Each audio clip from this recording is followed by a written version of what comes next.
بسم اللہ الرحمن الرحیم نحمده ونصلی علی رسولہ الکریم۔ جناب چیئرمین، میں سب سے پہلے تو اس حوالے سے آپ کا شکریہ ادا کروں گا کہ جس روز میں نے حکومت کی طرف سے دونوں رو خالی دیکھے اور میں نے احتجاجاً واک آؤٹ کیا، آپ نے مجھے سپورٹ کیا، میں اس کا بھی شکر گزار ہوں آپ کا۔ اور اس وقت بھی آپ کے جذبات، آپ کے احساسات میرے سامنے ہیں کہ مجھے بولنے کا حوصلہ دے رہے ہیں۔ جناب چیئرمین، پورا ملک کے عوام اور ہماری یہ پارلیمنٹ اس ایک ہی احساس میں ڈوبی ہوئی ہے اور ایک ہی سوچ پر متفق ہے کہ ہندوستان نے جارحیت کی ہے،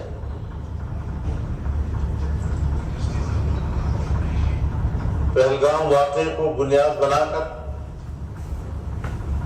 اس نے بلا تحقیق انیوا پاکستان پر الزام دھر دیا، اپنی سیکورٹی فیلئر کا پورا ملبہ پاکستان کے اوپر گرایا، اور پھر اس نے ہمارے ملک کے سویلین علاقوں پر اور ہمارے مذہبی مراکز پر راکٹ برسائے، یہ کہہ کر کہ یہ دہشت گردوں کے مراکز ہیں۔ یعنی دنیا تو مذہب اور مذہبی طبقے کو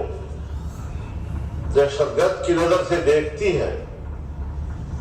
لیکن ہندوستان نے عملی مظاہرہ کیا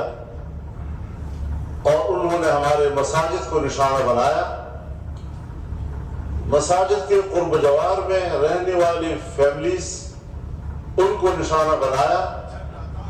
کشمیر کے اندر ہمارے سویلین علاقوں کو انہوں نے نشانہ بنایا، ایل او سی کے اوپر انہوں نے سویلین لوگوں کو نشانہ بنایا، اور پھر صراحت کے ساتھ کہا کہ ہم نے پاکستان کے فوجی مراکز، فوجی اثاثوں پر کوئی حملہ نہیں کیا، ہم نے جو حملہ کیا ہے وہ دہشت گردوں کے مراکز پر کیا ہے۔ جناب اسپیکر، میں اس طرف آپ کی توجہ مبذول کرانا چاہتا ہوں، پورے ہاؤس کی توجہ اس طرف مبذول کرانا چاہتا ہوں کہ وقت نے ثابت کر دیا کہ مذہبی ادارے جس کے خلاف ہم نے ہمیشہ شکوک کا اظہار کیا، ان کی ملکی اور قومی وفاداری پر سوالات اٹھائے، نیشنل ایکشن پلان کے ذریعے ایک امتیازی رویے اور پالیسی کو اجاگر کیا، آپ نہیں مان رہے تھے، لیکن ہندوستان نے آپ کو منوایا کہ مسجد اور مدرسے کا جوان پہلی صف میں فوج کے ساتھ مل کر لڑ رہا ہے، اس لیے فوج کو بعد میں نشانہ بنایا، مذہبی مراکز کو اول نشانہ بنایا۔ ہو ان حقائق کو تسلیم کرنا ہوتا، یہ تاریخ کے صفحات ہیں جس کو آج ہر شخص پڑھ رہا ہے اور آنے والی نسلیں اس کا مطالعہ کریں گی۔ ان ساری باتوں کو ہمیں سوچنا پڑے گا۔ میں اس حوالے سے ضرور یہ بات عرض کرنا چاہوں گا کہ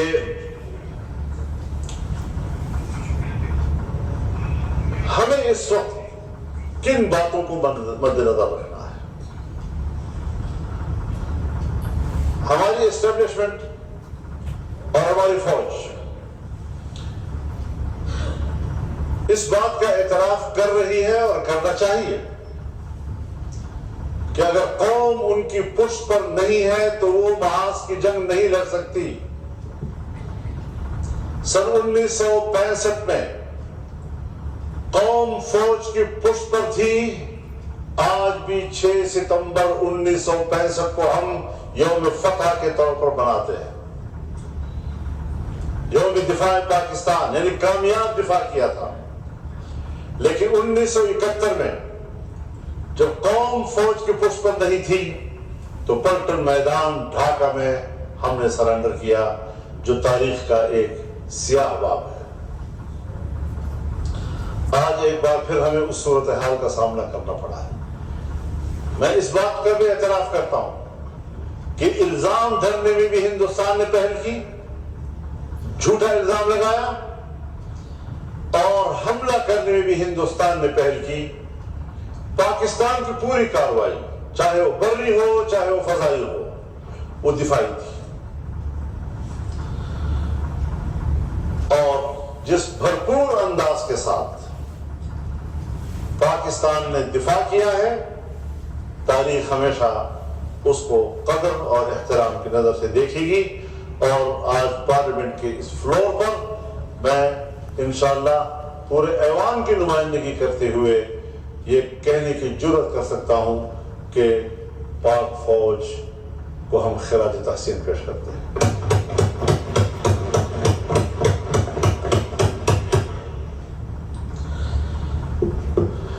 لیکن یہ بھی ہمیں معلوم ہونا چاہیے کہ ہم نے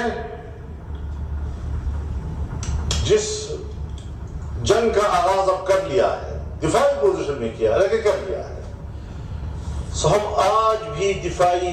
پوزیشن پر محاذ جنگ پر ہیں، اور محاذ جنگ کی صورتحال بدستور برقرار ہے۔ جنگ بندی ہوئی ہے،